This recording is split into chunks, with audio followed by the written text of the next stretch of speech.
হযরত ওমর যেদিন শুধু কোরআন পড়েছিলেন সূরা তাহা, সঙ্গে সঙ্গে তিনি ওপেন হয়ে গেছেন।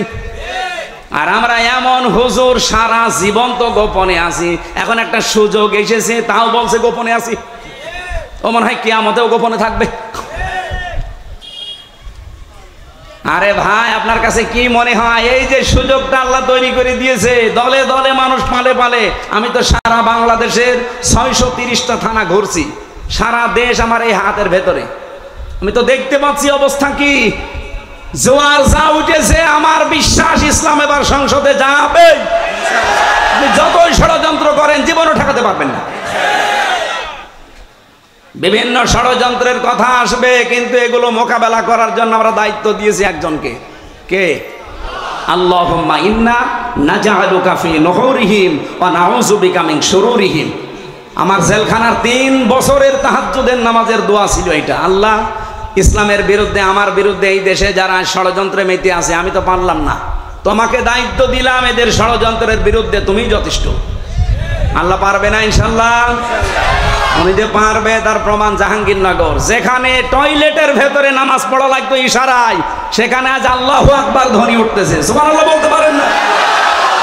সংসদেও ইনশাআল্লাহ আল্লাহু আকবারের ধ্বনি এবার যাবে।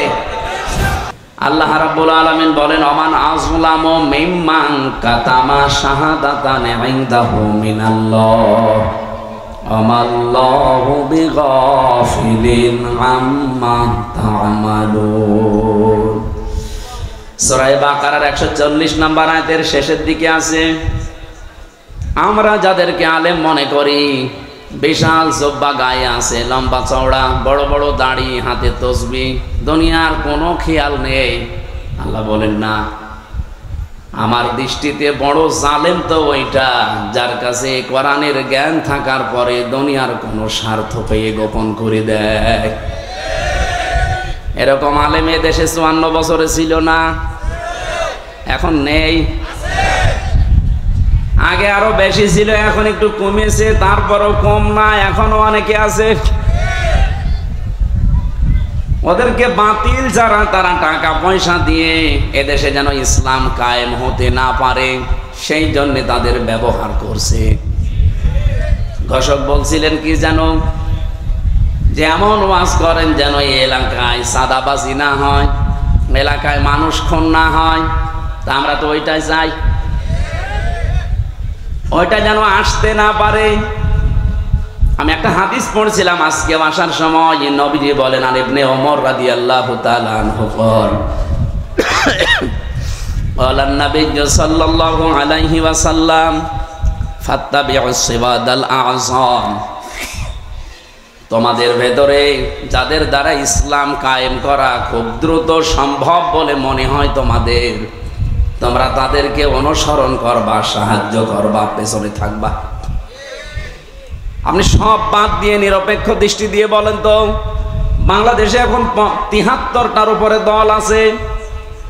আমি যতটুকু অ্যানালাইসিস করেছি এই দেশ নিয়ে, যতটুকু দেখলাম, বাংলাদেশে ইউনিয়ন পরিষদ থেকে শুরু করে আন্তর্জাতিক পরিমণ্ডল পর্যন্ত সুচারুরূপে দুর্নীতি ছাড়া বাস্তবতার সাথে আল্লাহর বিধান দিয়ে চালানোর ক্ষমতা এখন এই দেশে জামাত ইসলামীর আছে। যদি অন্য কোন দলের থাকে আপনি নাম বলেন, আমি তার ওয়াজ করব, বলেন। হ্যাঁ, ইসলামপন্থী দল এখনো প্রায় আছে 39টা। একটাকেও দিলে তারা সংসদ থেকে শুরু করে আপনি এই ইউনিয়ন পর্যন্ত পুরাটা, এমনকি আন্তর্জাতিক পরিমণ্ডলে যে ব্যবস্থাগুলো আছে চালানোর সক্ষমতা এখনো হয়ে ওঠেনি। কিন্তু জামাত ইসলামী বাংলাদেশে এভাবে লোক তৈরি করা আছে। আপনি বলেন, এটাকে আমি বানিয়ে বললাম? তাহলে হাদিস ছিল, ফাত্তাবিউস সিওয়াদাল আযম, অনুসরণ করবা তাদের যাদের দ্বারা ইসলাম কায়েম করা দ্রুত সম্ভব। তা আমি তো হাদিসের বাংলা বললাম, খালি নামটা চলে এসেছে জামাত ইসলামী। অন্যটা যদি আমি পেতাম তাহলে তাদের নাম বলতাম। আমি তো মিলিয়ে দেখছি যে না, কেউ সম্ভব না। হয়তো ইউনিয়ন পারবে, উপজেলা পারবে, পৌরসভা পারবে, হয়তো সংসদ ভবনও পারবে। আন্তর্জাতিক পরিমণ্ডলে যে বিষয়গুলো আছে এগুলো ক্যাপচার করার জন্য যোগ্যতা লাগে। বিদেশে একজন মেহমান এসেছে, আপনার সাথে অর্থনীতি নিয়ে আলোচনা করবে। আপনাকে অর্থনীতি পড়াটা তাকে ইসলাম দিয়ে সুদ ভিত্তিক অর্থনীতি ওটা ভেঙ্গে চোরমার করে এটাকে বিজয় করা লাগবে। সে তো আপনাকে আসবে বড় বড় জায়গা থেকে এসে এমন এমন যুক্তি দেবে, আপনি তার ভাষাও বোঝেন না, তার যুক্তিও বোঝেন না। আপনি শুধু নিজের দেশ নিয়ে চলতে পারবেন। এতটুকু একটা দেশে প্রায় 18 কোটির উপরে আমরা মানুষ বাস করি। আমি বিশ্বের এমনও দেশে গেছি, এই দেশের তুলনায় ওই দেশটা কমপক্ষে 7 ডবল বড়, অথচ মানুষ মাত্র 1 কোটি। বলেন তো, এর চাইতে 7 ডবল বড় একটা বিশাল দেশ, মানুষ মাত্র 1 কোটি। তাও বাংলাদেশের মানুষ সেখানে আছে 40 লাখ। আর ওই দেশের মানুষ এবং বিভিন্ন জায়গা থেকে এসে হয়েছে 60 লাখ। অথচ দেশটা এই দেশের তুলনায় 7 ডবল বড়। আমি যখন জার্নি করতাম এই দেশটা, আমি পুরা এলাকা ঘুরে দেখলাম 1150 কিলোমিটার হয় টেকনাফ থেকে তেতুলিয়া। অথচ আমি ওই দেশে, এই প্রদেশ থেকে ওই প্রদেশে প্রায় 2200-3000 কিলোমিটার প্রতিদিন রান করেছি। এত বড় বিশাল দেশ, মানুষের সংখ্যা মাত্র 1 কোটি। তারা যদি মনে করে না বিশ্বের কোনো জায়গায় আমাদের ধর্ণা দেওয়ার দরকার নেই, আমরা নিজেরাই উৎপাদন করি, নিজেরা স্বয়ং সম্পূর্ণ আমরা থাকব, পারবে তারা। তা আপনি পারবেন না। আপনাকে বিভিন্ন দেশ থেকে খাবার নিয়ে আসা লাগবে, রসদ জোগানো লাগবে। আন্তর্জাতিক পরিমণ্ডলে যে ব্যবসা বাণিজ্যগুলো আছে, রেমিটেন্স যোদ্ধা যারা আছে, ওরা যদি সব বন্ধ করে বলে যা তোর দেশে ফেরত যা, আপনি ভিক্ষা করে খাবেন। রোহিঙ্গারা তো আছে, যাই হোক আপনি রোহিঙ্গার বাবা হয়ে যাবেন। এই জন্য বাস্তবতার দিকে তাকিয়ে বলছি ভাই, আমরা যা দেখতে পাচ্ছি এই হাদিসের আলোকে, ইউনিয়ন পরিষদের মেম্বার থেকে শুরু করে আন্তর্জাতিক পরিমণ্ডল পর্যন্ত সব জায়গায় সততা এবং যোগ্যতা এবং দুর্নীতি মুক্তভাবে এরা যে চালাতে পারে তার প্রমাণে 1 বছর 1 মাস। 1 বছর 1 মাসে এদের ভেতরে একটা চাঁদাবাজি মানুষ পাওয়া যায়নি। ডাইলখোর নেই, মদখোর নেই, এমনকি বিড়িখোরও নেই। আপনি বলেন, যদি ধরিয়ে দেন তো বলেন যে অমুক বিড়ি খায়। হ্যাঁ, যদি কয়েকটা খায়ও মনে করবো কেবল নতুন এসেছি। এই গত পরশুদিন জমান নামাজ পড়ে বের হলাম, 18 জন এসে আমারে বলছে হুজুর আমরা এতদিন মানুষের তৈরি করা আইনের পক্ষে ছিলাম, এখন আর নেই। এখন আমরা দিন কায়েম করতে চাই। এই পদ্ধতি যেহেতু বাংলাদেশ জামাত ইসলামী এখন এগিয়ে আছে, সুতরাং আপনি আমাদেরকে এই দলে নেন। আমি বললাম কালেমা পড়ানো লাগবে? বলছে না, কালেমা আমরা জানি, কিন্তু এতদিন ভুল পথে ছিলাম।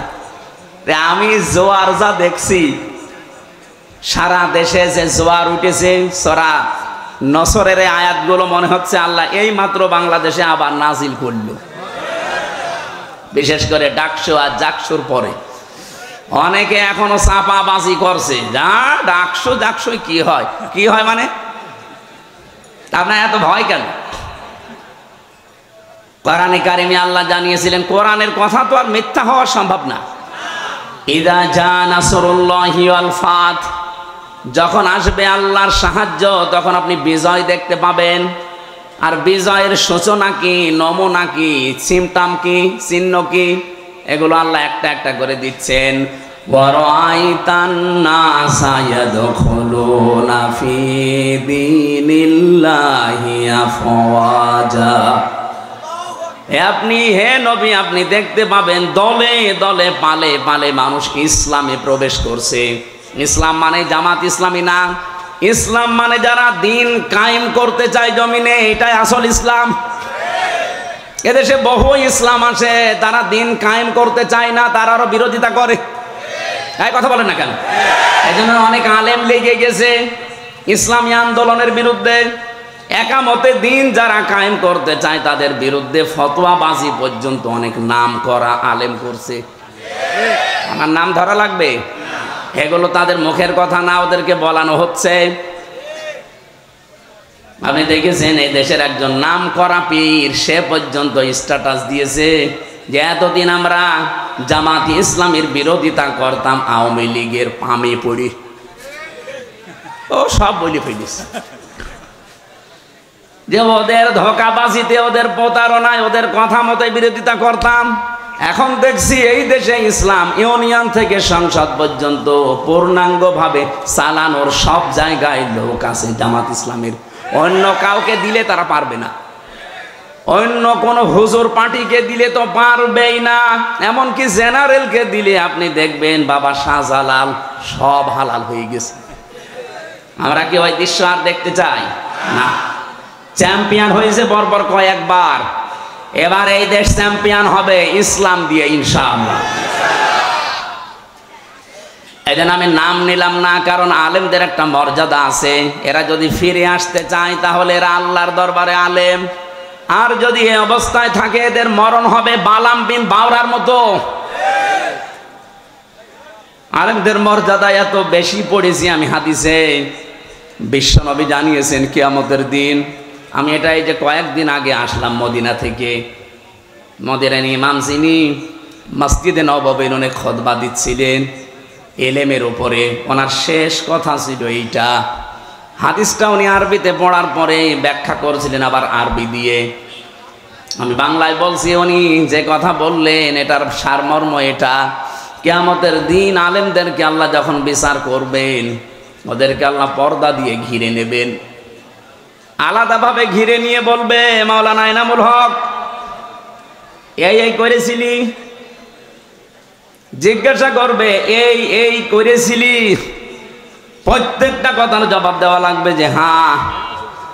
রব্বুল আলামিন ওর মুখের কাকতি মিনতির দিকে তাকিয়ে বলবে গোপনে তোরে মাফ করে দিলাম, কাউকে বলবি না, জান্নাতে চলে যা। কিন্তু সে আলেমও তো আবার থাকা লাগবে।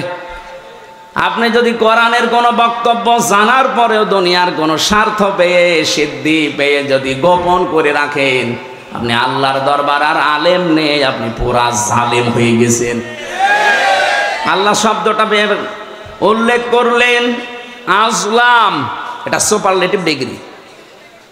এর চাইতে বড় শব্দ আরবিতে আর হয় না। সব চাইতে বড় জালেম আল্লাহর কাছে ওই লোকটা যে তার জ্ঞান অনুযায়ী, যোগ্যতা অনুযায়ী আমল করে না। এই জন্য যারা এখানে বসে আছে আলেম নাম নিয়ে, তাদের মর্যাদা সম্মান এমনি কামনা করি নাই। রব্বুল আলামিন যেন কিয়ামতের দিন ওই হাদিসের আলোকে আমাদেরকেও তার ভেতরে শামিল করে মাফ করে দেন। আমার ভাইরা, কোরআনে কারিম থেকে আমি যতটুকু বাস্তবতা বুঝেছি, আমার বয়স কম হতে পারে আপনার তুলনায়, কিন্তু বিশ্ব দেখা আপনার তুলনায় অনেক এগিয়েছে আল্লাহ আমাকে। আমি দেখেছি এই পৃথিবীর ময়দানে কাউকে যদি আল্লাহ দিন কায়েমের জন্য কবুল করেন, তাকে আল্লাহ কয়েকটা জিনিস আগে দিয়ে দেন। সূরা শূরার 13 নম্বর আয়াতে এটা আপনি পাবেন, শেষের দিকে আছে আল্লাহু ইয়াজতাবি ইলাইহি মাইয়াশা ওয়া ইয়াহদি ইলাইহি মাইয়ুনিব। রব্বুল আলামিন বলেন আমি আল্লাহ যাকে এজতেবা করি, পছন্দ করি, মনোনীত করি, নির্বাচিত করি, যাকে আমার ভালো লাগে, এই মানুষটাকে আমি দুনিয়াতে দিন কায়েমের জন্য নিয়োজিত করে দেই। ও পৃথিবী একদিকে দিয়ে দেবেন, দিন কায়েমের আন্দোলন ওর কাছে একদিকে আল্লাহ করে দেবে। আল্লাহ বলেন আমি কেন করি জানো? ওয়া ইয়াহদি ইলাইহি মাইয়ুনিব। যে লোকটা দুনিয়াতে মন থেকে আমি আল্লাহর দিনের দিকে সত্যিকার অর্থে ফিরে আসতে চাই, তাকে আল্লাহ এইভাবে নির্বাচিত করেন। আপনি আন্দাজে আসতে পারবেন না, আপনার মন আগে দিনের দিকে ফিরে আসা লাগবে ইখলাসের সাথে। সুতরাং এই দেশে যারা দিন কায়েমের জন্য চেষ্টা চালায়, আপনি বিশ্বাস করতে পারেন আল্লাহ আপনাকে সবার ভেতর থেকে বেছে নিয়েছেন, নির্বাচিত করেছেন, পছন্দ করেছেন, মনোনীত করে ফেলেছেন। এর আগের শব্দে আপনি রাখান, যারা মুখস্থ আছে আপনি দেখেন যে বাড়িতে সূরা শূরার 13 নম্বর আয়াতের শেষের আগে আছে কাবুরা আলাল মুশরিকিনা মা তাদউহুম ইলাইহি। হে নবী, আপনি যেদিকে মানুষকে ডাকেন যে আসো আমরা সবাই আল্লাহর বিধান কায়েম করি, কারণ আপনাকে শুধু আমি না, পৃথিবীর যত নবী পাঠিয়েছি মাত্র 2 জন নবীকে বাদ দিয়ে প্রতিটা নবীর উপরে আমার আদেশ ছিল আন আকিমুদ্দিন ওয়ালা তাতাফাররাকু ফি, যে দিন কায়েম করো, আল্লাহর বিধান জমিনে কায়েম করো, এ বিষয়ে কোনো মত পার্থক্য করবা না। আজ যে আলেমরা এই দেশে টাকা খেয়ে দিন কায়েমের বিরুদ্ধে ফতোয়া দেন, আপনি মাজারের বিরুদ্ধে ফতোয়া দেন না, যেখানে প্রকাশ্য শিরিক হয়, বেদাত হয়। ইসলাম যারা কায়েম করতে চান তাদের বিরুদ্ধে আপনি লাগেন। হ্যাঁ, তাদের পদ্ধতি ভুল হতে পারে, কিন্তু তারা তো দিন কায়েমের বাইরে মানুষের তৈরি করা আইন কায়েম করতে চায় না। আপনি যদি সাহায্য করতে না পারেন, মুখ বন্ধ করার দরকার ছিল আপনার। আর আপনি আরো মানুষের ভেতর বিভ্রান্ত ছড়ানোর জন্য আলেম নাম নিয়ে জালেমের মতো কাজ করছেন। রব্বুল আলামিন জানিয়েছেন, হে নবী, আপনাকে শুধু না, এর আগে বড় বড় নবীদের নাম আল্লাহ নিয়েছেন। হযরতে ঈসা, মূসা, নূহ, ইব্রাহিম, এত বড় বড় পাওয়ারফুল নবীর নাম নিয়ে বললেন আপনাকেও আদেশ দিলাম, তাদেরকেও দিয়েছিলাম যে দিন কায়েম করেন, আমার বিধান কায়েম করেন জমিনে আগে, আর এই বিষয়ে কোনো মত পার্থক্য, কোনো ফতোয়াবাজি করবেন না। হে নবী, আপনি যেদিকে মানুষকে ডাকতে চান, এই কথা শুনলে সব চাইতে মন খারাপ হবে, খারাপ লাগবে, রাগ করবে ওই মানুষগুলো যারা মুশরিক। বলে আমির হামজা মাটির নিচের ওয়াজ করেন, তো মাটির নিচে আপনি কেমন চলে গেছেন? আপনি তো উপরে আছেন, উপরে থাকতে হলে স্বস্তি, শান্তি, নিরাপত্তা নিয়ে কিভাবে থাকা লাগবে, তো ওইটা এখন তৈরি করা লাগবে না? ঘোষক তো ওইটাই বলছিল যে ওইটা বলেন, কি করে আমরা শান্তি, স্বস্তি, নিরাপত্তা নিয়ে থাকতে পারি। আজকে কষ্টে আমার গণসংযোগ ছিল, পথসভার শেষ কথা বলেছি, এবার যদি ইসলাম দেশে আসে, আল্লাহর কসম এই কুষ্টিয়ার ময়দান থেকে আগে দূর করা হবে চাঁদাবাজি। এই কুষ্টিয়ার বুকে চাঁদাও থাকবে না, বাজিও থাকবে না। আপনিও এই দেশের নাগরিক, আমিও এই দেশের নাগরিক, আপনাকে চাঁদা দেওয়া লাগবে মানে?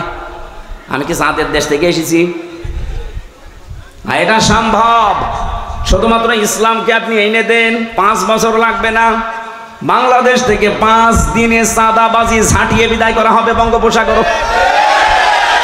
কোনদিন তার মুখে আপনি চাঁদা এর শব্দও শুনবেন না, কারণ ঔষধ কি দেওয়া লাগে ওটা আমার জানা আছে।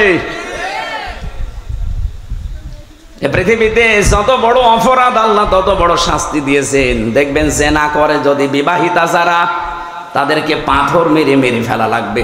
আপনি একটা করে দেখেন, এই নাটোরের পুরুষ যারা, তাদের স্বপ্ন দোষ বন্ধ হয়ে যাবে। জেনা করা আপনার জিনিসপত্র হয়তো উঠবে না, কারণ দৃশ্য মনে হবে ওরে বাবা, পাথর মেরে জাগায় মেরে ফেলছে। আপনি যেটা দিয়ে জেনা করবেন ওই জিনিস নষ্ট হয়ে যাবে। চুরি করলে হাত কেটে দাও, আপনি একটা করেন, দেখেন চুরি বন্ধ হয় কিনা। কারণ আল্লাহ পাক ভালো করে জানে যে ঔষধ দেওয়া লাগে কোন জায়গায়। যারা ডাকাতি করে, যারা সন্ত্রাসী করে, যারা চাঁদাবাজ, তাদেরকে বিপরীত দিক থেকে অঙ্গ প্রত্যঙ্গ কেটে দেওয়ার নিয়ম সূরা মায়েদায় আছে। একটা কেটে দেন, আপনাদের নাটোরের কেন্দ্রীয় মসজিদের সামনে অথবা জজকোর্টের সামনে নিয়ে, এই নাটোরে আর কিয়ামতের আগে চাঁদাবাজি হবে না।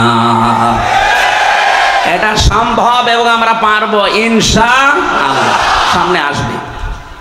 সুতরাং এই আয়াত থেকে আমি যে থিওরিটা পেয়েছি, আল্লাহর বিধান কায়েমের কথা বললে যাদের মন খারাপ হয়, তারা যেন বিশ্বাস করে তারা মুশরিক। আপনি হয়তো বলতে পারেন কি আমি নামাজ পড়ে আসলাম, আরে ভাই আপনি টের পাচ্ছেন না যে কোনো কায়দায় আপনার দ্বারা শিরিক হচ্ছে, প্রকাশ্যে হোক গোপনে হোক। আর যারা শিরিক করে তারা কি বলেন বলেন, এর চাইতে আর স্পষ্ট কি বলা যায়? অবশ্যই আপনার দ্বারা কোনো না কোনো ভাবে শিরিক হচ্ছে, নয়তো আল্লাহ বলতো না যে কাবুরা আলাল মুশরিকিন, যে মুশরিকদের কাছে খারাপ লাগবে। মা তাদউহুম ইলাই, আপনি যেদিকে মানুষকে ডাকছেন এই কথা শুনলে সবচাইতে বেশি খারাপ লাগবে, মন খারাপ হবে, রাগ করবে। এমনকি ওয়াইদা তুতলা আলাইহিম আয়াতুনা বায়্যিনাতিন তা'রিফু ফি ওয়ুহিল্লাযিনা কাফারুল মুনকার। এটা সূরা হজের ৭৮ কি সূরা হজের ৭০-৭২ নম্বর আয়াতের ভেতরে আছে। রব্বুল আলামিন বলেন, হে নবী, যখন কোরআনের ব্যাখ্যাগুলো আপনি বিশ্লেষণগুলো তেলাওয়াত করে করে শোনাবেন, তখন দেখবেন যে মানুষগুলো বুঝে ফেলেছে যে কি বলতে চায়। আপনার প্রতি দেখবেন ওরা মাত্র শরবত নিয়ে মিষ্টি নিয়ে আসবে না, ওরা আপনাকে মনে হবে খেয়ে ফেলবে। আমার তো মনে হচ্ছে আয়াতটা বাংলাদেশে এখন মিলে যাচ্ছে।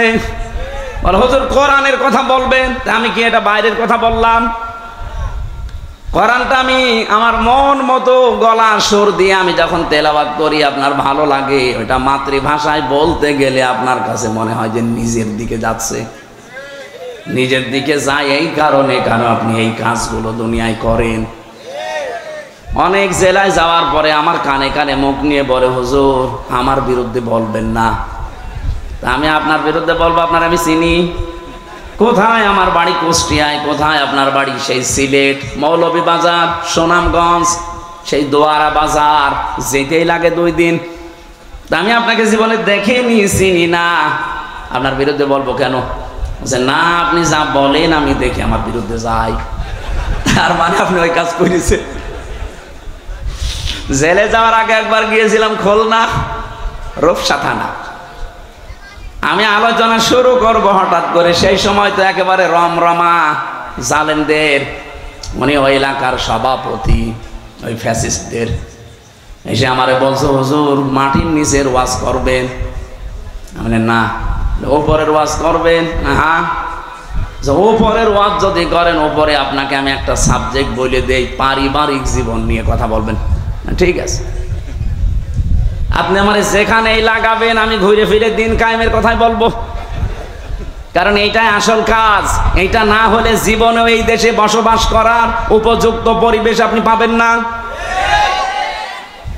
বলেন তো, খালি 2 জন নবী বাদ দিয়ে পৃথিবীর কোন নবীর জীবনে আমি পড়ে পাইনি যে তাকে আল্লাহ আদেশ দেয়নি।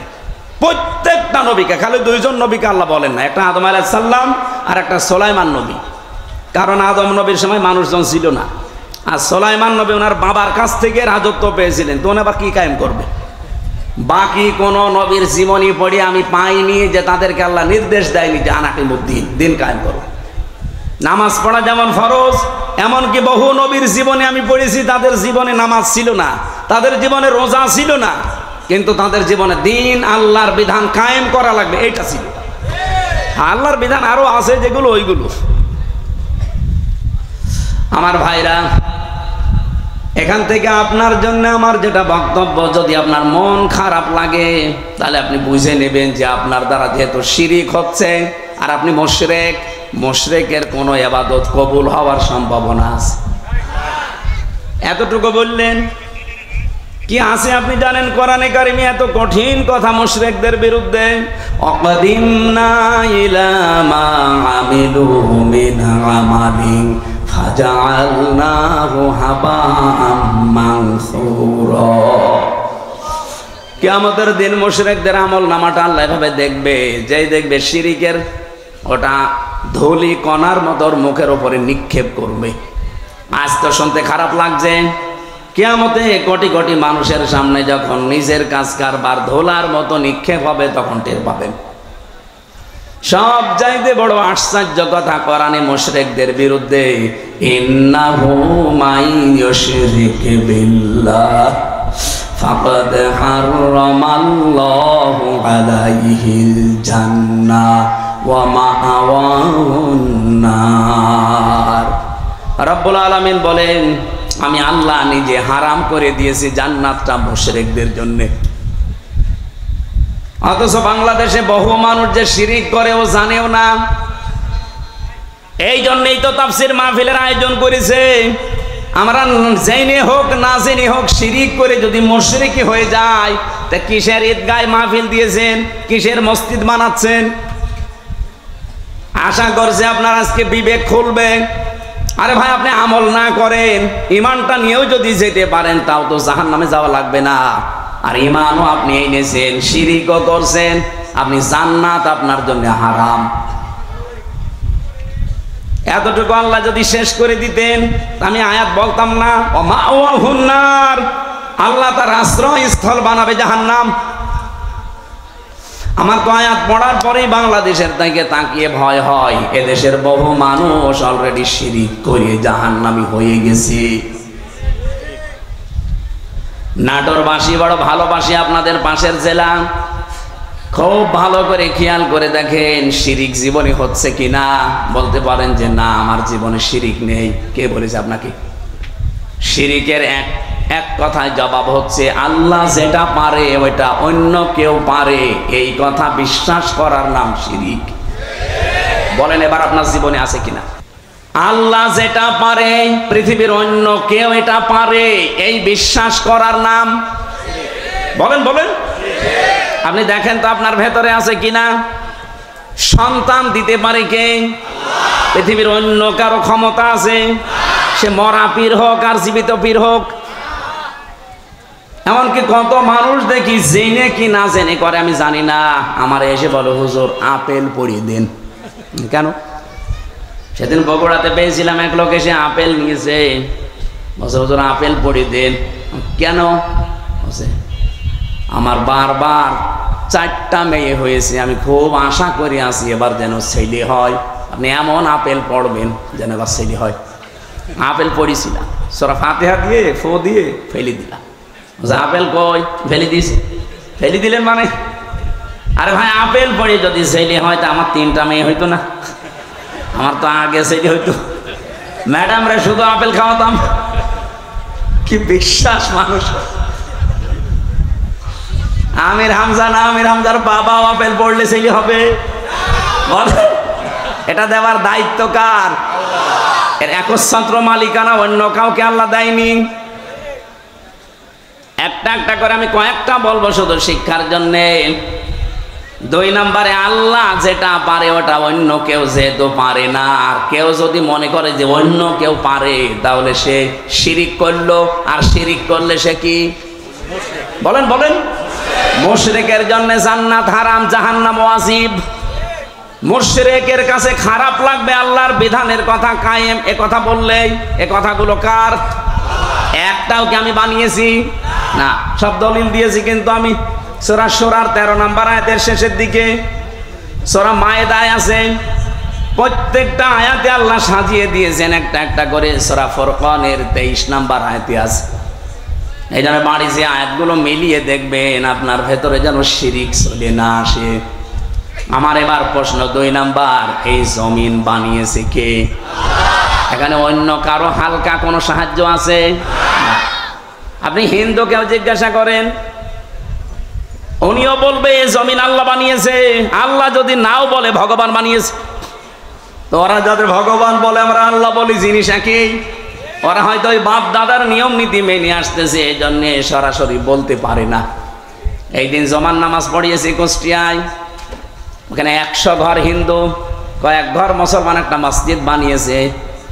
ওরা মন্দির দেখাতে নিয়ে গেল। বড় বড় যারা মানে হর্তা কর্তা সব এসে বলছে আপনার ওয়াজ আমরা শুনি।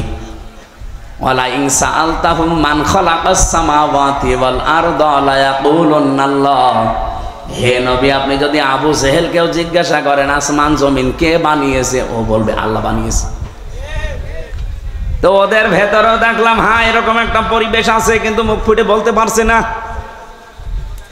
সবার ভেতরে আমার আল্লাহ আছে, কিন্তু এই মানুষটা হয়তো তার পরিবার অথবা তার সমাজের কারণে মুখ ফুটে বলতে পারে না। যাদের বিবেকটা কাজে লেগে যায় ওদেরকে আর থামাতে পারে না। সেদিন যশোরের এক কলেজের অধ্যাপক হিন্দু, ওনারে বলেছিলাম যে স্যার আপনি তো BCS ক্যাডার, আপনার জ্ঞান আছে আমি জানি, আপনি আমার ধর্মীয় গ্রন্থ কোরআন আরবিতে পড়ার দরকার নেই, আপনি পড়তে পারবেন না। আপনাকে আমি ইংরেজি ভার্সন দিচ্ছি অথবা বাংলা, একবার বুঝে বুঝে পড়াটা পড়বেন। 3 মাস সময় দিয়েছিলাম যে 3 মাস পরে আপনার সাথে আমি দেখা করব। 3 মাস পরে দেখি আল্লাহর বান্দা নিজের থেকেই মুসলমান হয়ে গেছে। এজন্য বিবেক যদি হালকা কাজে লাগে ওরে আর আপনি ধরে রাখতে পারবেন না। কারণ পৃথিবীর মানুষ সবাই জানে যে পৃথিবীর সব ধর্মগুলো ভুয়া ধর্ম, বানানো ধর্ম, শুধু ইসলাম আল্লাহ পাঠিয়েছেন। এজন্য অন্যান্য ধর্মে যারা আছে বাইরের দেশগুলোতে গেলে আমি দেখেছি খ্রিস্টানদের সাথে আমি কথা বলেছি, ইহুদিদের সাথে বসে কথা বলেছি, ওদের চেহারা দেখলে আপনি জীবনও টের পাবেন না যে ইহুদি। আমার তো আর জুব্বা কত বড়, আমার চাইতে বড় জুব্বা গায়ে দেয়। আমার তো আর দাড়ি কয়টা, আবার দাঁড়িয়ে পর্যন্ত, মাথায় পাগড়ি বাঁধা, ওর স্ত্রীর সাথে আছে 5-6টা ছেলে মেয়ে, হাত মোজা পা মোজা পরা, দেখলে মনে হবে যে জিবরাইলের ছোট ভাই। নাম জিজ্ঞাসা করি যখন তখন টের পাই যেত ইহুদি।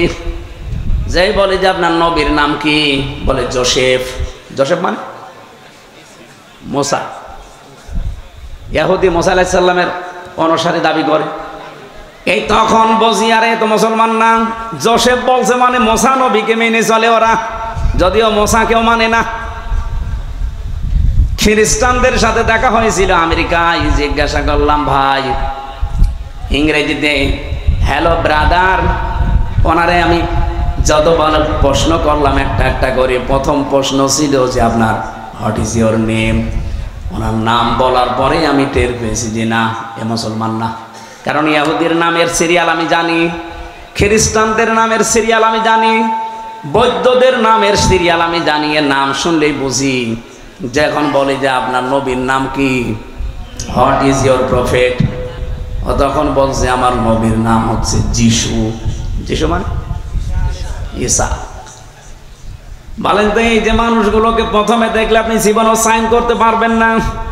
এত সুন্দর চেহারা, ধবধবে ফর্সা, দাড়ি মানে পাগড়ি এবং জব্বা গায়ে, বিশাল সাদা জব্বা গায়ে, স্ত্রীর সাথে আছে, একেবারে চোখও দেখা যায় না, হাত মোজা পা মোজা দেওয়া। বাস্তবতা যেটা আমি এখান থেকে নিয়ে আসতে পারি, ওই মানুষগুলো আজ মুশরিক, ওই মানুষগুলো আজ শিরিক করছে।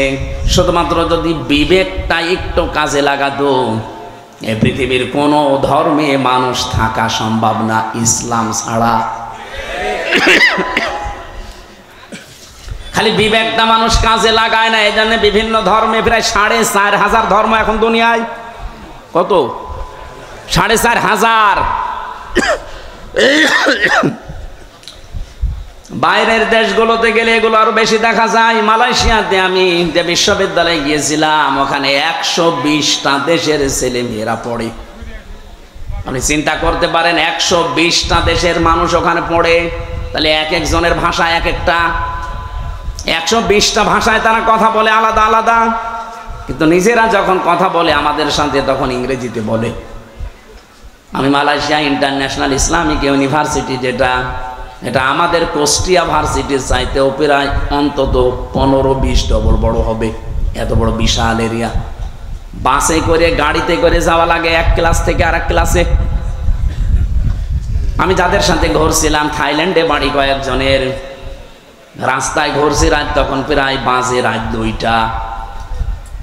হঠাৎ দেখে একটা মোবাইল পড়ে আছে, আমারে উনি ওনার ভাষা দিয়ে বলছে আপনার বাড়ি তো বাংলাদেশে, এই মোবাইলটার পাশ দিয়ে যদি শুধু বাংলাদেশ আর ভারতের ছেলে মেয়েরা না যায়, কিয়ামত পর্যন্ত পড়িয়ে থাকবে, কেউ নেবে না।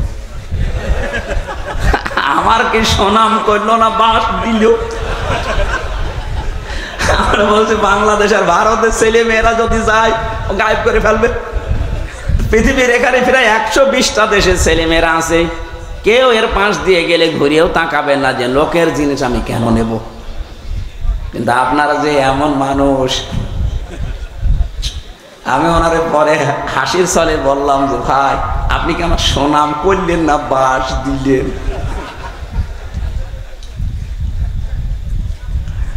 আমি যে কথা তুলেছিলাম, আজ বিবেকটা কাজে লাগিয়ে একটা বিসিএস ক্যাডার মাত্র 3 মাসের ভেতরে, উনি আরবিও পড়ে নাই, শুধু বাংলা আর ইংরেজি ভার্সন পড়ে অলরেডি মুসলমান হয়ে গেছে। আর আপনার কি হয়েছে? এবার আসেন যারা বিশ্বাস করে যে জমিন আসমান আল্লাহ বানিয়েছে, আবু জেহেল যদি বিশ্বাস করে থাকে, রব্বুল আলামিন বলেন যেহেতু আসমান আর জমিন আমি বানিয়েছি, আলা লাহুল খালক ওয়াল আমরু তাবারাকাল্লাহু রাব্বুল আলামিন। বানিয়েছেন যিনি, হুকুম চলবে তার, এ বিধান কার? তাহলে আপনার বিবেকের কি বলে যে জমিন আসমান আল্লাহ বানিয়েছে আর এখানে চলবে মানুষের তৈরি করা আইন? একটা কথা হইল। তাহলে আল্লাহ যেটা পারে ওইটা অন্য কেউ, তাহলে জমিন আল্লাহর বিধান চলবে, আল্লাহর এখানে অন্য কারো বিধান চলতে পারে না। যদি অন্য কারো আইন, অন্য কারো বিধান আপনি চালাতে চান, আপনি অবশ্যই শিরিক করছেন। আর শিরিক করলে লোকটা কি? এইরকম মুশরিকের কাছে আল্লাহর বিধানের কথা বললে মন পাওয়া যাবে? তার কি হবে? রাগ হবে, গা জ্বলবে, মারতে আসবে। তাহলে বাংলাদেশে এবার বলেন তো 92% মুসলমান আমরা না 92% মুশরিক? আমাদের রাগ হয় কেন? দোষ তো আপনার না, আপনি শিরিক করে ফেলছেন। জমিন আল্লাহর, আপনি নিজে বলছেন এখানে আইন চলবে আল্লাহর, অথচ আপনি এমন এক দল করেন যে দল আল্লাহর আইন বিশ্বাস করে না। তাহলে আপনার শিরিক হচ্ছে না? আর এই কথাটা আমি একটু বাংলা, ইংরেজি, আরবি মিলে বলতে গেলে আপনার রাগ হয় না? এরপরও আমি জানি কিছু মানুষের মন ফিরবে না, কারণ ওদের আবু জেহেলের মতো খতম করে দেওয়া। খাতামাল্লাহু আলা কুলুবিহিম ওয়া আলা সামিইহিম ওয়া আলা আবসারিহিম গিশাওয়া ওয়া লাহুম আযাবুন আযীম। হে নবী, আমি ওদের অন্তরের উপরে মোহর লাগিয়ে দিয়েছি। আপনি যতই সুন্দর করে বলেন, নবীজি আবু জেহেলের কাছে 350 বারের উপরে দাওয়াত নিয়ে গেছে, এরপরও লোকটার মন তৈরি হয়নি। আমার মনে হয় 350 বার না, আমি তো আপনার কাছে এই 11.5 বছর তো আমি ময়দানে, 3 বছর না জেলে ছিলাম, বাকি সময় তো বহুবার আপনি আমার আলোচনা, আলেমদের আলোচনা শুনেছেন, এরপরও আপনার পরিবর্তন হয় না। আলেমরা কি কোনোদিন বলেছে এই জমিনে আমরা আমার বাবার আইন তৈরি করতে চাই? সবারই এক কথা সামারাইজ করে দেখবেন, সবাই বলতে চাই এই জমিনে আমরা আল্লাহর আইন চাই। এইটা শুনলে যদি কারো রাগ হয়, সে যেন বিশ্বাস করে তার দ্বারা কোনো না কোনো ভাবে শিরিক হচ্ছে, আর শিরিক হলে সে লোকটা মুশরিক, এই জন্য তার গা জ্বলে। এবার কার খারাপ লাগবে এবার আপনি নিজে মিলিয়ে নেন, আপনি কি আসলে মুসলমান না মুশরিক? দরুদ আর সালাম পাঠ করার মাধ্যমে আমরা তেলাওয়াতকৃত আয়াত, যেটা আমি ছোট্ট ছোট্ট 2টা আয়াত পড়েছি, 6666টি আয়াত, এটা প্রসিদ্ধ, আর বিশুদ্ধ হচ্ছে 6236টা আয়াত। এর ভেতরে মাত্র 2টা আয়াত পড়েছি, আমি আগে পরও পড়তে পারতাম। এই 2টা আয়াত থেকে কিছু কথা তাফসির আকারে শোনাতে চান। আপনারা তাফসির মাহফিল লিখেছেন, অথচ এখন চলছে নবীজির জন্মের মাস, সিরাত লিখে দিলে আমরা ওইভাবে সাজাতাম। যেহেতু তাফসির লিখেছেন, আমরা তাফসির আকারে কথা বলবো, শুনবেন তো নাকি? ইনশাআল্লাহ রাখবেন।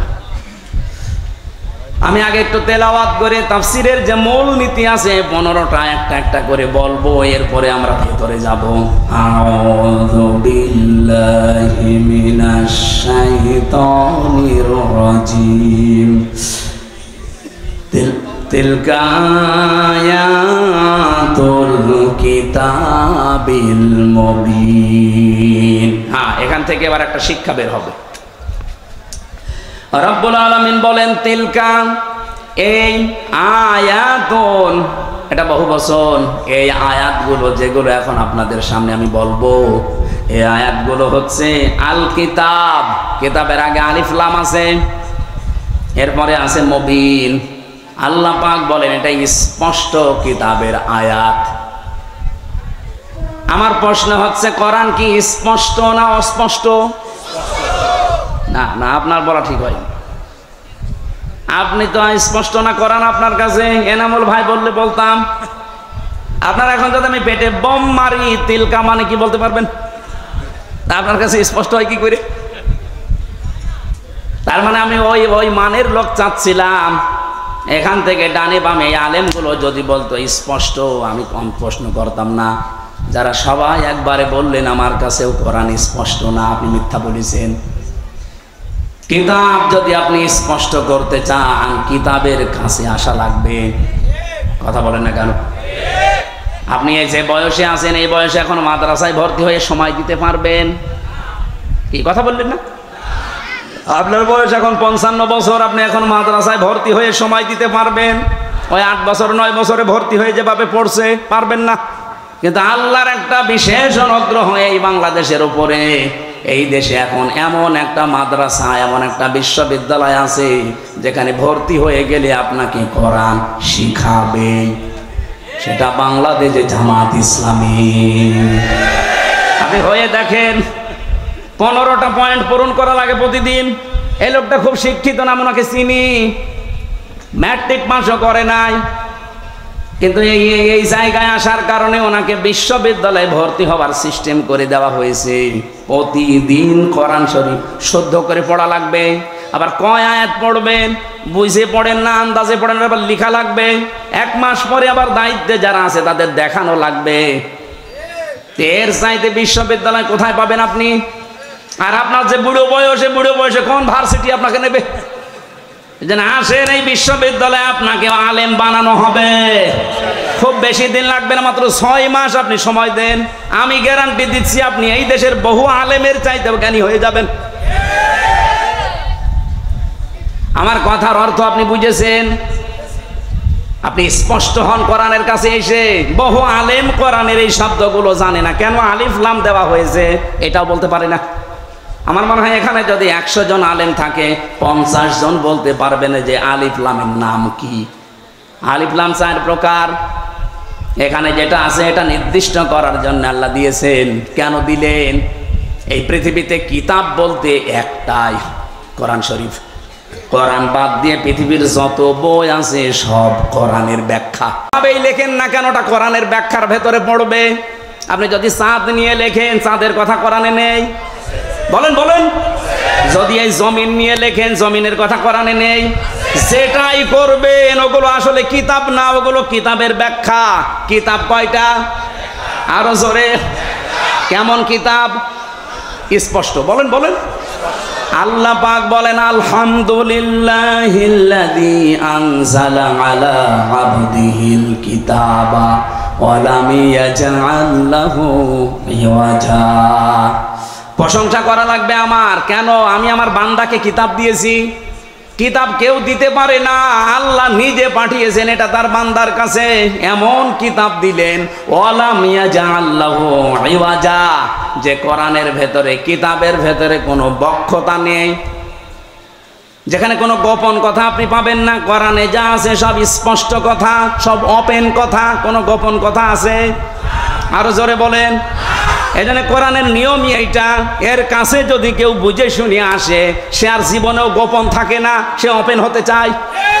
আর আমরা এমন কিতাবের আলেম, এত স্পষ্ট চলছে দুনিয়া এখন, এত সহজ হয়ে গেছে, এরপরেও বলে হুজুর আমি গোপনে আছি।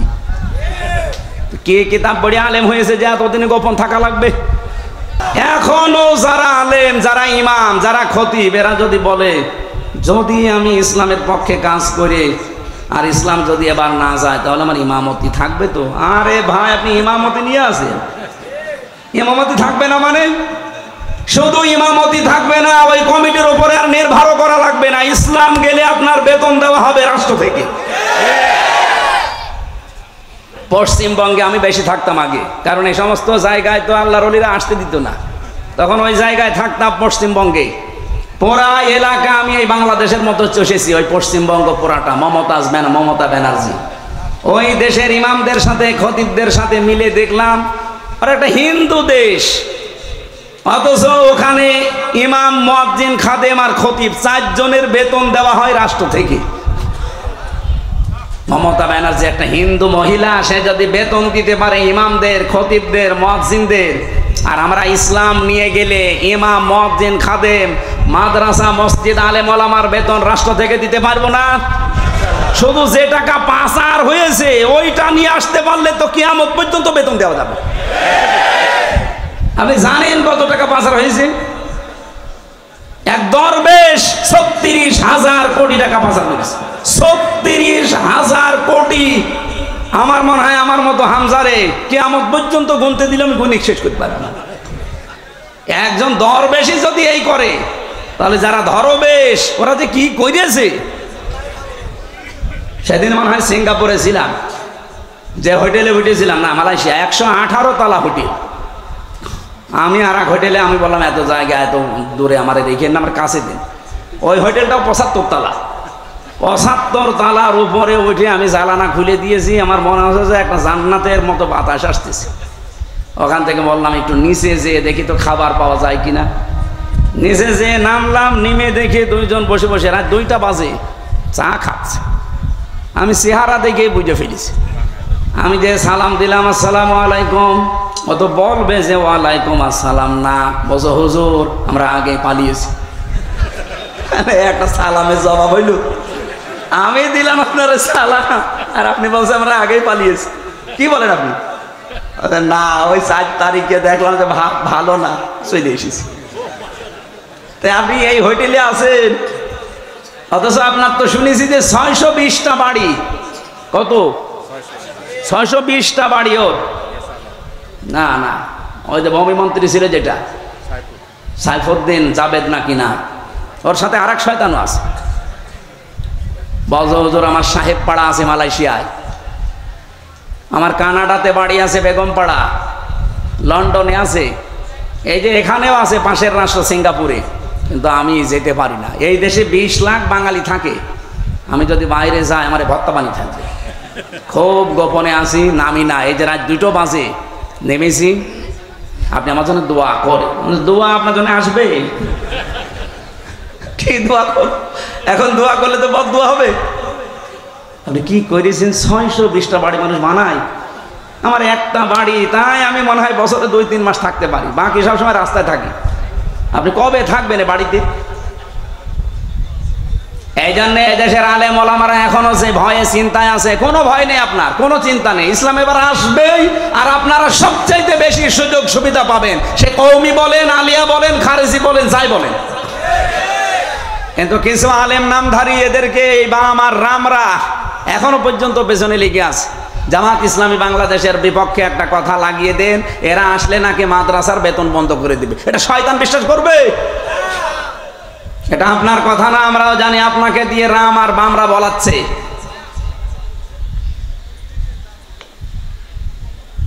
আমার ভাইরা, এই জন্য কিতাব যেহেতু স্পষ্ট, আমরা স্পষ্ট কথা এবার বলবো।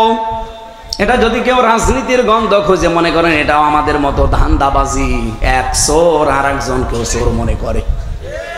কি কথা বলেন না কেন? আমি তো কোরআনের আয়াত দিয়ে স্পষ্ট কথাই বলবো এবার। কিন্তু আপনার ভেতরে দোষ আছে, আপনি মনে করবেন আমিও মনে হয় আপনার মতো ধান্দাবাজ। না, আপনার মতো ধান্দাবাজ বাংলাদেশ জামাত ইসলামীতে নেই। কারণ এই দেশে জামাত ইসলামী একমাত্র দল যারা গ্যারান্টি দিয়েছে যদি এই দেশে রাষ্ট্র ক্ষমতায় তারা যেতে পারে, 1 টাকার মালিক তারা হবে না। আমিরে জামাত ঘোষণা দেয়নি যে এই দেশ থেকে যদি কেউ এমপি হয়, মন্ত্রী হয় জামাত ইসলামী থেকে, 5 বছরে তাদের 1 টাকা বাড়বে না। অন্য কোন দলের লোক এই ঘোষণা দিক, ওই দল থেকে এমপি দাঁড়াবে না। কি কথা বলেন না কেন? আমার নিজের আসনে একজন আছে, উনি ঘোষণা দিয়েছে এই সিট রক্ষা করার জন্য আমি দরকার হয় 50 কোটি টাকা খরচ করব। আপনার কি লাভ? আমার 1 টাকা খরচও নেই, তোলার ধান্দাও নেই। আর আপনি 50 কোটি টাকা যদি খরচ করেন, আল্লাহর কসম আপনি 100 কোটি টাকা মারবেন। এরকম মারিং কাটিং যারা, তাদের মতো আমরা হব এবার? বলেন বলেন। ওরা তো আমাদেরকে এইটাই মনে করে, এই জন্য ট্যাগ দেয় যে আমরা নাকি ইসলাম নিয়ে আমরা ব্যবসা করি। কে বলিস আপনাকে? আমরা ইসলাম নিয়ে ব্যবসা করি না, আমরা জান্নাতের টিকিট বিক্রি করি না। জান্নাতে যাওয়া যায় কি করে? আমরা রাস্তা দেখাই। আপনি এভাবে দেখান, আপনারটাও মানুষ যাবে। আপনি দেখাতে পারেন না, আপনি শুধু আছেন মারিং কাটিং এর ধান্দায়। বাবা শাহজালাল কুত্তা বিড়াল সব হালাল, সব হালাল করে নিয়েছে। কুত্তা বিড়াল কি সব হালাল? কিন্তু মানুষের কাছে তো মনে হচ্ছে সব হালাল হয়ে গিয়েছে। আল্লাহ এত শত শত ঘটনা দিয়েছেন কোরআনে, তার ভেতরে একটা ঘটনা আমাদেরকে শোনাচ্ছেন আশার সঞ্চার করার জন্যে। দেখেন তো আপনার আশা জাগে কিনা। নাতলু আলাইকা মিন নাবাই মূসা ওয়া ফিরআউনা বিল হক। নাতলু মানে আমি তেলাওয়াত করছি। কে বলেন? বলেন। আল্লাহ বলেন আমি তেলাওয়াত করছি আলাইকা আপনার কাছে বা আপনার উপরে আমি তেলাওয়াত করছি আপনার নিকটে মিন নাবাই ঘটনা থেকে। কার ঘটনা? মূসা ওয়া ফিরাউনা, মূসা এবং ফেরাউনের বিল হাক্কি সত্য ঘটনা। তার মানে এখন যেটা বলা হবে এটা মিথ্যা। বলেন বলেন। আল্লাহ বলেন আমি সত্য ঘটনাটাও যেমন তেমন ভাবে না, যথাযথভাবে তোমাদেরকে আমি শোনাচ্ছি। হ্যাঁ, এটা শুনলে কি হবে? লিকৌমি ইউমিনুন, যে জাতির ভেতরে আমি আল্লাহর প্রতি বিশ্বাস আছে এই ইমানদারদের জন্য আমি বর্ণনা করছি। কি হয়েছিল শোনো, তোমরা তো ওই সময় ছিলে না। ইন্না ফিরআউনা আলা ফিল আরদি, অবশ্যই ফেরাউন এই জমিনের ভেতরে ছিল একজন স্বৈরাচার, সন্ত্রাসী, সীমা লঙ্ঘনকারী। আমি একটা শব্দ যদি বানিয়ে বলি, যারা এখানে বসেন তাদের জিজ্ঞাসা করেন, আমি আয়াতটা বাংলাদেশের সাথে মিলিয়েছি। বলেন তো আল্লাহ ১৫০০ বছর আগে না হাজার হাজার বছর আগের ঘটনা এটা? এই নাজিলি হয়েছে এই ঘটনাটা ১৫০০ বছর আগে। তিনি বললেন এই পৃথিবীর জমিনে একজন ফেরাউন ছিল, সে ছিল সীমা লঙ্ঘনকারী। কি করেছিল সে? ওয়াজাআলা আহলাহা শিয়া, এই জমিনে ওর দেশের মানুষের ভেতরে দলে বিদলে মানুষকে বিভক্ত করে রেখেছিল। আমাদের বাংলাদেশের দিকে তাকান, এই ৫৪ বছরে বহু মানুষ এই দেশে দায়িত্বে এসেছে, তাদের একমাত্র টার্গেট ছিল ইসলাম যেন এক জায়গায় হতে না পারে।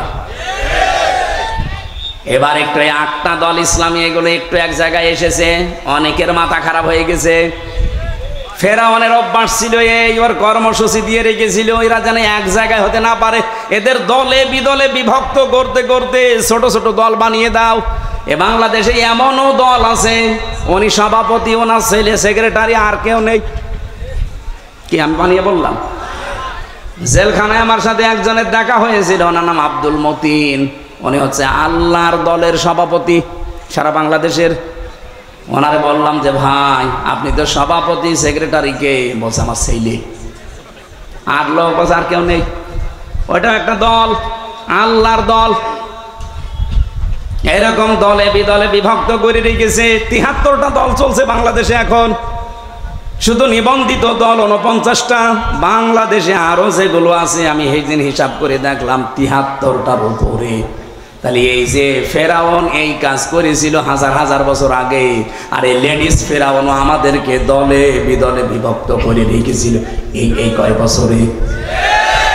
ফেরাউনের সাথে দেশের কাজ মিলছে না। ফেরাউনের কাজ আর একটা ছিল, ইস্তাদঈফু তাইফাতাম মিনহুম ইউযাব্বিহু আবনাহুম ওয়া ইস্তাহয়ী নিসাহুম।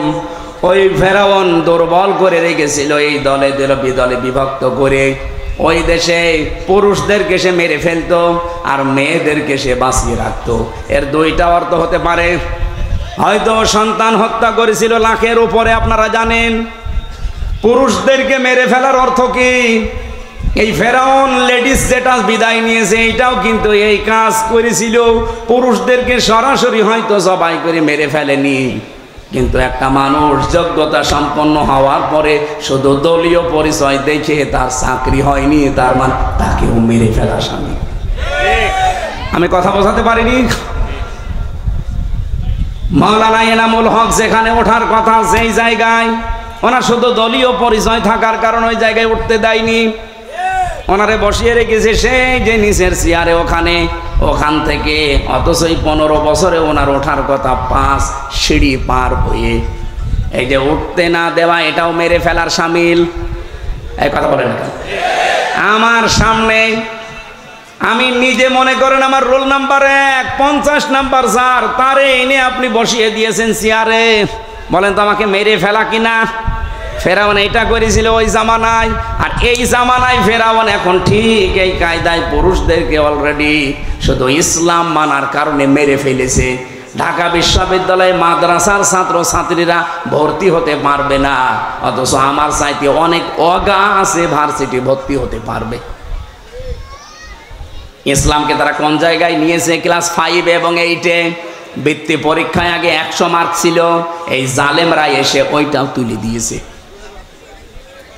এর যে কিছুদিন আগে দুই নবীর নাম নিয়ে যিনি বসে আছেন, ডক্টর মোহাম্মদ ইউনুস, কয় নবী? দুই নবীর নাম। অথচ গানের মাস্টার নিয়োগ দিল, শরীর চর্চার মাস্টার নিয়োগ দিল, 1 থেকে 5 পর্যন্ত একটা আলেম মাওলানা নিয়োগ দিতে পারে নাই। এই কথা বললেন না কেন? এই দাবি নাটোরবাসী করে কিনা যে আমরা প্রত্যেকটি প্রতিষ্ঠানে 1 থেকে 5 পর্যন্ত একজন আলেম মাওলানা টিচার চাই? এই দাবি আছে কার? দেখে লিল্লাহি তাকবীর। দেখেন তো, হাত তোলেনি কে? দেখেন, এটা রেকর্ড হচ্ছে, তোলেন। আপনি কোরআনের পক্ষে আছে এটা আজকে হাত তুলে দেখান। ডক্টর মোহাম্মদ ইউনুসের কাছে যদি নাও যায়, এটা আরো সে চলে গেছে ইনশাআল্লাহ। ইব্রাহিম নবীর পক্ষে একটা ব্যাং পোশাক করেছিল, তাই আল্লাহ তারে কবুল করে নিয়েছে, তার পোশাকও পাক। আর আপনি আজকে কোরআনের শিক্ষার পক্ষে হাত তুলে কিয়ামতের দিনে হাত আপনাকে জান্নাতে নেওয়ার জন্য চেষ্টা চালাবেন ইনশাআল্লাহ। আমার ভাইরা, তাহলে পুরুষদেরকে মেরে ফেলতো আর মেয়েদেরকে সে বাঁচিয়ে রাখতো ভোগ করার জন্যে, অথবা তাদেরকে দিয়ে জেনা ব্যভিচার করিয়ে করিয়ে সমাজটা নষ্ট করার জন্যে। ইন্নাহু কানা মিনাল মুফসিদিন। আল্লাহ পাক বলেন নিশ্চয় সে ছিল ফাসাদ সৃষ্টিকারী, সীমা লঙ্ঘনকারী, বিশৃঙ্খলাকারী। এ পর্যন্ত আল্লাহ যদি শেষ করে দিতেন, এই আয়াতগুলো আমি বলতাম না। এবার একটা আশার বাণী শুনিয়েছেন, ওয়ানুরিদু আন্নামুন্না। আল্লাহ পাক বলেন আমি একটা ইচ্ছা করলাম। এই এদিকে তাকান, ইচ্ছা করছে আমির হামজা কে?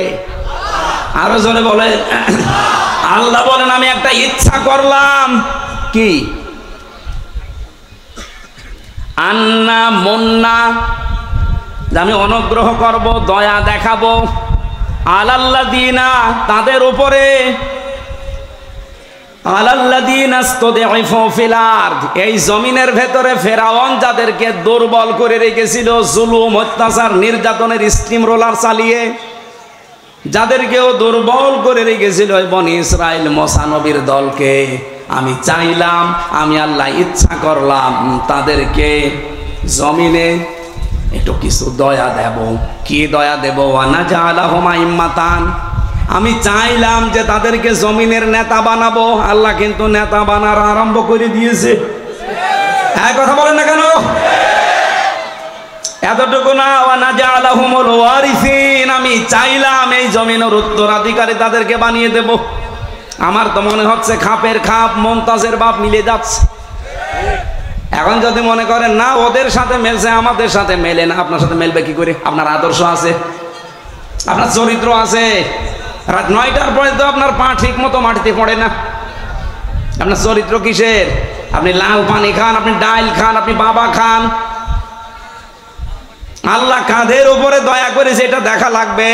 যাদের উপরে ফেরাউন জুলুম, অত্যাচার, নির্যাতনের স্টিম রালি চালিয়েছিল, আমার তো মনে হচ্ছে 54 বছরে যাদের উপরে মিথ্যা তহমত দিয়ে, উল্টাপাল্টা কথা দিয়ে জাতির কাছ থেকে আলাদা করে রেখেছিল, বিশেষ করে 15.5 বছরে সবচেয়ে বেশি জুলুম, অত্যাচার, নির্যাতন যে দলের উপরে করা হয়েছে, ওই দলকে আল্লাহ একটা অনুগ্রহ দিয়ে তাদেরকে জমিনের নেতা বানাবে এবং শাসন ক্ষমতা তুলে দেবে। আপনি বলেন মিলছে কিনা? যদি না মেলে আমি আয়াত পড়বো না। আমার তো কোরআন হাদিস পড়ে দেখতে পাচ্ছি, হ্যাঁ একেবারে 100% মিলে যায়। অনুমাক্কিনা লাহুম ফিল আরদ, আল্লাহ বলেন আমি চাইলাম জমিনে আমি তাদেরকে ক্ষমতায় বসাবো। অনুরিয়া ফিরআউনা ওয়া হামানা ওয়া জুনুদাহুমা, আর আমি দেখাবো ফেরাউনকে, হামানকে, হামান মানে মন্ত্রী, ফেরাউনকে আল্লাহ দেখাবে। এখন লেডিস ফেরাউন এখনো বেঁচে আছে, ওকে আল্লাহ দেখাবে। এমনকি ওর মন্ত্রী পরিষদ যারা পালিয়ে আছে তাদেরকেও দেখাবে। ও জুনুদাহুমা, এমনকি তার সৈন্যবাহিনী, তার দলের লোক যারা, তাদেরকেও আল্লাহ নিজে দেখাবে। এখানে ফাইল কর্তা আল্লাহ নিজে। কি করবেন? মিনহুম মা কানু ইয়াহদারুন, যাদেরকে নিয়ে ওরা সবসময় ভয়ে থাকতো, যাদের বিরুদ্ধে মিথ্যা তহমত দিয়ে জাতির কাছ থেকে আলাদা করে রাখতো, আল্লাহ তাদেরকে বসিয়ে ওদেরকে দেখাবে। এ সিদ্ধান্ত কার? আপনার রাগ হয় কোন কারণে? আজ ডাকশো জাকশো রাখশো চাকশো শাকশো সব জায়গায় যদি বিজয়ীরা হয়, এ সিদ্ধান্ত নিয়েছেন কে? আরো জোরে। আপনার রাগ হয় কোন কারণে? আল্লাহ সিদ্ধান্ত নিয়ে এটা করছে, জমিনের শাসন ক্ষমতা আল্লাহ তাদের দেবে, এ জমিনের উত্তরাধিকারী এবার হবে ইসলাম। আরো জোরে বলেন ঠিক কিনা? এটা দেখতে চান না চর্ম চোখে? 54 বছর তো বিভিন্ন জিনিস আমরা আনকমন দেখেছি, এবার একটু দেখি না কেমন কি লাগে। খালি ইসলাম 5 বছর লাগবে না, 2 বছর চলবে। এই বাংলাদেশ মিনি জান্নাত যদি না হয়, আপনাই আমার কাছ থেকে বুঝে নেবেন। খালি 2 বছর চলতে দেন, কোরআনটা দিয়ে 500 আইন আছে এর ভেতরে। 151 জন যদি এবার যেতে পারে না কোরআন বুকে নিয়ে, এদেশ ঠান্ডা করতে কাউকে লাগবে না, 151 জনই যথেষ্ট। এক এক অধিবেশনে একটা একটা করে আইন পাশ হবে, আর বাংলাদেশের মানুষের ভাগ্যের চাকা খুলে যাবে। মালয়েশিয়ার মতো দেশ 2004 সাল থেকে 21 বছরে তারা দাঁড়িয়ে গেছে, আর আমরা 54 বছরে দাঁড়াতে পারি নাই, শুধু এই ডাকাতদের কারণে। 1628 জন মানুষ এখন দায়িত্বে আছে। এই মানুষগুলো হযরত ওমরের মতো বানিয়ে দেন, আল্লাহর কসম এই দেশটা মিনি জান্নাত হয়ে যাবে। প্রশাসনের উপরে যেই মানুষগুলো এখন দায়িত্বে আছে, এদের উপরে যে বৈষম্য চলছে, ইসলাম আসলে এটা প্রথম দূর করা হবে। এই যে পুলিশের 2,13,000 পুলিশ আছে। আগের জামানার কথা বাদ দিলাম, জালেমদের সময়, এখন প্রায় 2 লাখ পুলিশই অন্তত ভালো, 13,000 একটু খারাপ আছে। এরপরও ওরা যে বাম হাতের ইনকাম করে, শুধু দোষ ওদের না। আমরা কোরআনে কারিমকে এবার যদি সত্যি জায়গা মতো নিয়ে যেতে পারি, সর্বপ্রথম হাত দেওয়া হবে এই দেশের প্রশাসনে। ওদের প্রথম কাজ হবে, ওরা মেনে চলবে ওদের আইজির কমান্ড। বাংলাদেশে কোনো নেতা খেতা কোনো নেত্রীর কথা ওদের শোনা লাগবে না। 2 নম্বরে 8 ঘন্টা ডিউটির পরে যেই কয় ঘন্টা ওরা ডিউটি করে জনগণের জন্য, ওভার টাইম হিসাবে মাস শেষে বেতন দেওয়া লাগবে। 3 নম্বরে এই যে আজ নাটোর নলডাঙ্গা থানা থেকে, এটা কয় কিলো জানি না আমি, কয় কিলো? 4 কিলো। এই 4-8 কিলো পথ ওরা এখানে এসেছে, এখানে থাকবে সারাদিন। মনে করেন সে দুপুরবেলা এসে এগুলো দেখছে, ওদের খাবার দাবার নাস্তা, এরপরে এই যাওয়া আসার যে বিল, এগুলো কিন্তু ওদের নিজেদের পকেটের টাকা। ওই যা বেতন পায় ওখান থেকে কেটে নেয়, ওখান থেকে খরচ করে। অথচ ওর ওপরে ওর মা বাবা স্ত্রী সন্তান সবগুলো ডিপেন্ডেন্ট। কথা বলেন না কেন? তো ও কি করবে? ওই 32,000 টাকা দিয়ে যখন চলে না, তখন ওই বাম হাতের ইনকাম করে, আর তখন ওদের খারাপ বলি। একটা মানুষ খারাপ হয় কেন? ওই রাস্তাটা বন্ধ করে দেন, ও খারাপ হবে না। পুলিশ যদি এখানে কেউ থাকে, আপনি তারা জিজ্ঞাসা করে দেখেন, আজকে যদি সে দুপুরে এখানে এসে থাকে, খাবার খাওয়া, চা নাস্তা খাওয়া, যাওয়া আসার সব বিল ওর পকেটের। কেন? ও কি ওর বাবার কাজ করছে না আমাদের কাজ করছে? যে সমাজের কাজ যখন করবে, এই বিল সমাজের অথবা সরকারের দেওয়া লাগবে না? এটা দেওয়া হয় না। এরকম প্রত্যেক জায়গায়। আমি যে ওসিকে পড়াতাম কুষ্টিয়ায়, সেই 11 সালে, ওনার বেতন ওই সময় মনে হয় কত 42,000 টাকা ছিল, আমার সঠিক মনে নেই। 42,000 টাকা বেতন, অথচ ওনার বউ আর মেয়ে আর ছেলে 3 জন ঢাকাতে যে ফ্ল্যাট নিয়ে থাকে, 52,000 টাকা বেতন। তো কি ফেরেশতা জিবরাইল দিয়ে যাবে? এই কারণে শেষে একটু এদিক এদিক করে বলতো, হুজুর দোয়া করেন আল্লাহ যেন মাফ করে দেয়। আমরা এবার আর দোয়া না, এবার একেবারে এই যে 151 জন যদি যেতে পারে, একটা একটা করে আইন পাশ হবে, আপনারাও শান্তিতে থাকবেন। ও প্রশাসনে হোক, বিচার ব্যবস্থায় হোক, ইসলামী অর্থনীতিতে হোক, সবাই আমরা এই দেশটাকে সাজিয়ে নিতে চাই। সুতরাং এই দেশে আর চাঁদাবাজি হবে না, এদেশে মানুষ মার্ডার হবে না, ধর্ষণ বললাম না, সব নদশো বন্ধ হয়ে যাবে। আল্লাহ রাব্বুল আলামিন এরকম একটা পরিবেশ আমরা চাই না। মেয়েরা যারা এসেছে তাদের সম্মান দেবেন, কারণ এই পৃথিবীতে আল্লাহ যখন কারো উপরে রাজি হয়, খুশি হয়, তখন তার বাড়িতে একটা মেয়ে পাঠায়। সুতরাং আমার প্রতি আল্লাহ খুশি হয়েছে, আমার বিশ্বাস, কারণ তিনটা মেয়ে আল্লাহ আমাকে দিয়েছেন। এই 3টা মেয়ের উপরে যদি আমরা দায়িত্ব পালন করি, 1 নম্বরে তাকে পেয়ে খুশি হওয়া, 2 নম্বরে তার ভালোবাসা আদর করা, তার পেছনে খাওয়া দাওয়া করানো যে খরচ আছে, 3 নম্বরে তাকে দিনের শিক্ষা দেওয়া, 4 নম্বরে সৎ পাত্রে পাত্রস্থ করা। বাকি 3টা আমি আদায় করে অলরেডি ফেলেছি, 4 নম্বরটা বাকি আছে। যদি আমি করতে পারি নবীর হাদিস যে এই মেয়েটাই আমাকে জান্নাতে পৌঁছিয়ে দেবে ইনশাআল্লাহ। যাদের মেয়ে আছে তারা খুশি না বেজার? খরচ করছেন তো, দিন শিক্ষা দিচ্ছেন, সৎ পাত্র থেকে পাত্রস্থ করবেন যার বাম হাতের ইনকাম আছে নাকি। আল্লাহ আমাদের তৌফিক দিন। রাত গভীর হয়ে গেছে। মেয়েদের আরো বিস্তারিত বলতে পারতাম, আমার গলা ব্যথা করছে। মেয়েদের এই বইটা লিখেছি আমি। দাম্পত্য জীবনে যে মারামারি, গন্ডগোল, কলহ, খালি ঝগড়া, এটা মিটাতে হয় কি করে, এখানে 120 পৃষ্ঠা আছে। দাম্পত্য জীবনে কলহ এবং তার সমাধান, এটা একটা মেয়েদের জন্য, একটা ছেলেদের জন্য। আর এইটা শুধুমাত্র মেয়েদের জন্য। এই যে আদর্শ নারী এই স্টেজের পেছনে আছে বা গাড়িতে আছে, যাওয়ার সময় নিয়ে ওনাদেরকে পড়াবেন। আশা করছি পরিবারে শান্তি ফিরে আসবে। আল্লাহুম্মা আমিন। লা ইলাহা ইল্লা আনতা সুবহানাক ইন্নী কুনতু মিনাজ জালিমিন। এই মোনাজাতটা বসে করেন ভাই, মোনাজাতটা বসে করেন। রাত 11:10 বাজে। বসেন বসেন, মোনাজাতটা বসে করেন। রব্বানা আতিনা ফিদ দুনিয়া হাসানা ওয়া ফিল আখিরাতি হাসানা ওয়া কিনা আযাবান নার। রব্বুল আলামিন, সারা জীবন অপরাধ করে জীবনটা নষ্ট করে ফেলেছি। কুল্লু উম্মতি ইয়াদখুলুনাল জান্নাহ ইল্লা মান আবা। কিলা ইয়া রাসূলুল্লাহ মান আবা? قال رسول الله صلى الله عليه وسلم من أطاعني دخل الجنة ومن عصاني فقد أبى. رواه مسلم. عن معاذ بن جبل رضي الله تعالى عنه قال قال النبي صلى الله عليه وسلم خذوا العطاء ما دام عطاء فإذا صار رشوة في الدين ولستم بتاركه يمنعكم الفقر والحاجة ألا إن ريح الإسلام دائرة فدور على الكتاب حيث دار ألا إن الكتاب والسلطان لا يفترقان فلا تفارقوا الكتاب إلى آخر الحديث. رواه ابن ماجه.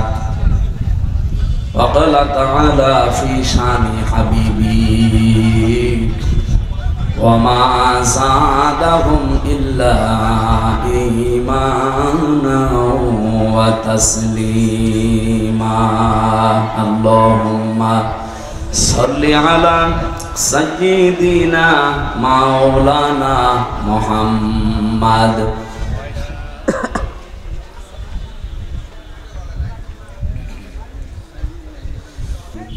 আলহামদুলিল্লাহ। নাটোর জেলার নলডাঙ্গা থানার অন্তর্গত মাদনগর ইসলামী যুব সমাজ কর্তৃক আয়োজিত দানবিহীন, তার মানে এখানে শুধুমাত্র যারা সদস্য আছে তারা এই অনুষ্ঠানটা সাজিয়েছে। যে সদস্য যারা কোরআনে কারিম প্রচারের জন্য তাদের সময় এবং অর্থ দিয়েছে, কিয়ামতের দিন এই সময় এবং এই সম্পদের হিসাব আল্লাহ নেবেন না। এরকম ভালো কাজে আমাদেরকে আল্লাহ শরীক হওয়ার তৌফিক দেন। ষষ্ঠ বাৎসরিক তাফসিরুল কোরআন মাহফিলের স্বনামধন্য সভাপতি, বিশিষ্ট ইসলামী চিন্তাবিদ, সহকারী অধ্যাপক আলহাজ মাওলানা এনামুল হক দামাত বারকাতুহুমুল আলিয়া। এই কি আশ্চর্য, কথা বলেন কেন? আপনি যদি কথা বলেন তো আমরা চুরি দিয়েছেন, মানে কথা বলা লাগবে না ভাই। কষ্ট হলে ওইভাবে থাকেন, 1 ঘন্টা আমরা কথা বলবো ইনশাআল্লাহ। সহ সভাপতিবৃন্দ অনেক মানুষের নাম দিয়েছেন, হায়াতে তাজ্জেবা সিহাতে কল্লিয়া কামনা করছি, আল্লাহ যেন দান করেন। এ মাহফিলের প্রধান অতিথি উপজেলা নির্বাহী অফিসার নলডাঙ্গা নাটোর জনাব রেদওয়ানুল হালিম দামাত বারকাতুহুমুল আলিয়া। বিশেষ অতিথি আপনাদের এই থানার ভারপ্রাপ্ত কর্মকর্তা জনাব রফিকুল ইসলাম। আল্লাহ রাব্বুল আলামিন এই মানুষগুলোকে কোরআনের খাদেম হিসাবে কবুল করে। এতক্ষণ যিনি কথা বললেন আপনাদের এই জেলার সন্তান মাওলানা আব্দুল মজিদ, খতিব জজ কমপ্লেক্স জামে মসজিদ নাটোর। মঞ্চে বসা আছেন সম্মানিত ওলামা ইকরাম, আপনাদের এই এলাকার যারা, আমি তো অনেকের নাম জানি না, একবারে দোয়া করছি তাদের জন্য, ওয়ারাফা'না লাকা যিকরাক, আল্লাহ এই আলেমদের মর্যাদার সম্মান যেন আরো বাড়িয়ে দেয়। আমি শুধুমাত্র আলেমদের কথা কেন বললাম? এ পৃথিবীতে যত বান্দা বান্দি আল্লাহ বানিয়েছেন, সবচাইতে বেশি ভয় তাকে করে আলেমরা। ইন্নামা ইয়াখশাল্লাহা মিন ইবাদিহিল উলামা, অবশ্যই আমার বান্দা বান্দিদের ভেতরে আমি আল্লাহকে ভয় করে যারা আলেম, আলেমা তারা। আলেম কারা? আমরা তো নামের আগে মাওলানা, মুফতি, কারি, হাফেজ লেখা দেখলেই মনে করি এই আলেম। না, আলেম আল্লাহর দৃষ্টিতে ওইটা যাকে আল্লাহ যতটুকু জ্ঞান দিয়েছে, যোগ্যতা দিয়েছে, ওই অনুযায়ী যে কাজ করে। কথা বোঝে?